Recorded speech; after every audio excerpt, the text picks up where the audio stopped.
Today, I'm going to show you how to remove this Yamaha 704 remote control. This is a Binnacle Mount. Today, I'm going to show you how to remove this Yamaha 704 remote control. This is a Binnacle Mount. There's a key switch with an ignition harness behind here, and then this was the safety lanyard spot. So a little bit different than what yours might look like. And that, the way that the ignition is hooked up, but the control box 704, super common control, trim and tilt on the thumb. We'll show you how to unhook this if you're putting a new console in. I'm going to start by just removing, there's 4 screws that are holding this casing on. Keep all your hardware somewhere safe.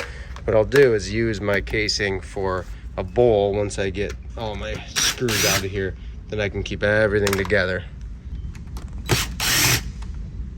So with that loosened, this is just gonna wiggle free. And it helps if you use 2 hands and kind of squeeze down and up. That will bulge the sides out, and there's a couple little detents in the sides, but that is gonna just lift right off. That'll become my tray for my hardware. So we're gonna undo these 4. One's already missing here. And we've got 1 on each corner in the bottom. That's all we're gonna need in order to pull this control box out. So sometimes they're screwed in, sometimes they're a bolt with a nut and washer behind. It just depends on your console. Obviously bolting them with a nut is gonna be your best bet. I'm ready to pull this out. And all I really need to do is get it out to this point. Our next step is gonna be to remove this bracket with these 2 machine screws, and then these 3 machine screws as well to expose the back side of this so we can get at our shift throttle cables that are clipped in. Pull that cover off, set that aside. And then what we've got is a pretty simple mechanism here. We've just got a clip underneath on a post for our shift and throttle. In this case, we've got our shift cable here and then our throttle cable up here. So that first one to move is our shift, and then throttle will advance as we engage the throttle. So it's a push to open throttle in this case. So I'm just gonna pop these clips off, and then my cables will pull out from this little groove. It looks just like this on this side. This is just some of my electrical going through my neutral safety switch.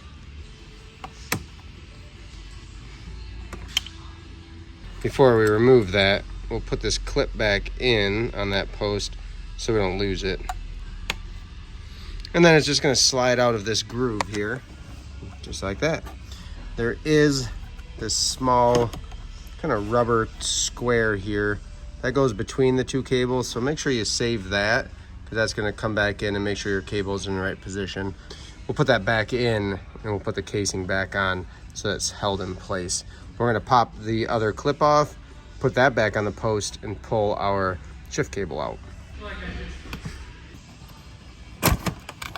And we'll just leave our cable ends on. These are threaded on. Maybe wipe a little bit of the grease off so it doesn't get everywhere.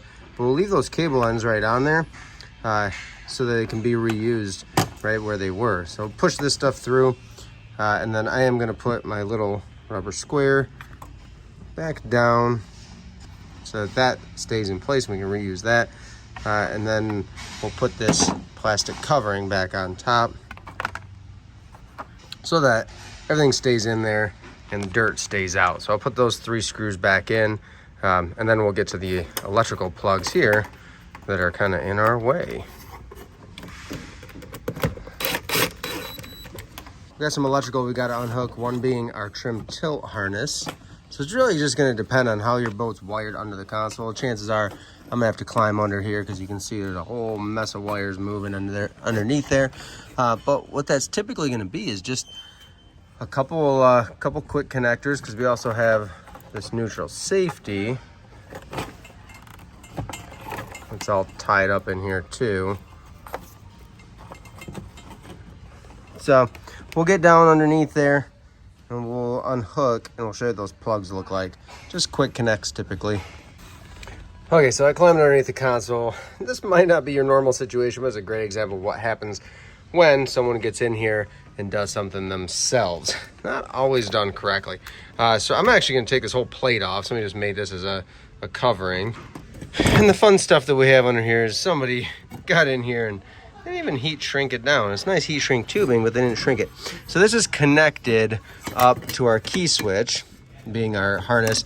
Actually, I'm going to be able to unhook this whole switch panel by undoing this nut on top, and then we'll undo this and we'll pull everything through and we can show you how they have it rigged up. So I've loosened this with a wrench. That's going to pop off, and that's going to allow that to fall down through. Same thing down here. I loosen this up just a little bit, and that'll fall through. So we'll save this. We'll put it back because somebody else is probably going to use it at some point. And this plate is worth saving. We might make a new one. It's kind of cracked, but that will give us somewhere to put the key switch back in. Save all that in our bucket there. And then I'm going to unhook some of this stuff. So what I have first are those brown wires. That's my neutral safety. Luckily, they made these quick connects for us, just bullet splices. So I'm going to unhook those. And then they did the same thing for us on the trim tilt harness. So this is coming from the engine here.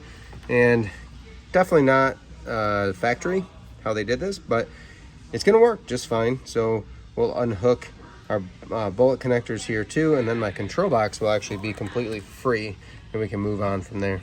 So here's the key switch assembly. Sometimes there's going to be a horn involved in here. And I'm not sure, this could be an aftermarket key switch, the way that everything's done. Somebody did this from home kind of splice work. Some of these are factory connectors, but a lot of this is just somebody made it work. But if you're going to take it apart and it works when you had it going, just label everything. Luckily these are all color coded, so not too bad.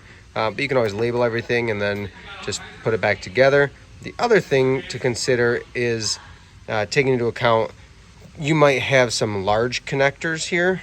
So there might just be a big connector that connects a couple different sets of wires. That's your easiest case scenario. But this is a little goofy, not the end of the world. We can always make this stuff work. But I'm gonna unhook all of these so I can pull everything through easily. This is actually my tack harness or gauge harness here. So we've got key on power, tack, and ground. That would go to a tachometer. So some fun stuff in here. Sometimes in this case especially, it's just make it work the same way it was working before and you're going to be just fine. My control box, completely free. We've got some wiring underneath there, but if you're replacing your console, this is about all you got to do now, and then reinstall. You could essentially reverse the whole operation, installing it on your new console, but at least we've got it out now, and we could push everything down through the floor, put a new deck on, new vinyl, which we're gonna do, and then put the new console on, cut a new hole, run everything back up, and then we're right there. So really in good shape here to where I can now pull everything down through the floor and get it out of the way, because this boat's gotta be demoed.